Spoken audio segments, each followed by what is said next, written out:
Hi guys, మీకు ఇప్పుడు dead body చూపిస్తాను చూడండి. ఇది నార్మల్ డెడ్ బాడీ కాదు.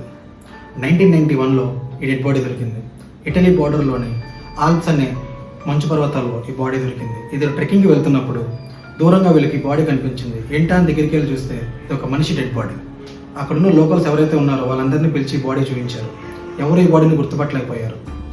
అట్లా అందుకని దగ్గరలో ఉన్న ల్యాబ్కి తీసుకెళ్లి బాడీని టెస్ట్ చేయించారు. టెస్ట్ చేయిస్తే వాళ్ళకి ఒక షాకింగ్ న్యూస్ బయటపడింది.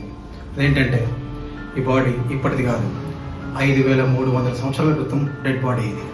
అతని బాడీ మంచులో దొరకడం వల్ల ఎక్కువగా బాడీ పాడవలేదు.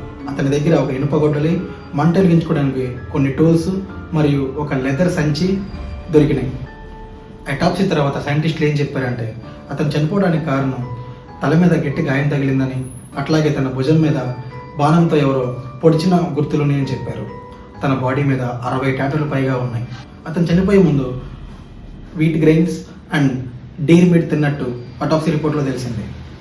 ఆ బాడీతో సైంటిస్టులు కొన్ని రికార్డ్స్ చేసుకున్నారు. అవేంటంటే అప్పుడు వాడే ఆయుధాలు, అప్పుడు ఆహార అలవాట్లు అండ్ దాంతోపాటు తనకి హృదయ సమస్య మరియు కీలు నొప్పులు ఉన్నట్టు కూడా గుర్తించారు. ఇవి ఇప్పటి నుంచే కదా, అప్పటి నుంచి కూడా ఇలానే ఉన్నాయని చెప్పి డాక్టర్స్ రికార్డ్స్లో రికార్డ్ చేసుకున్నారు.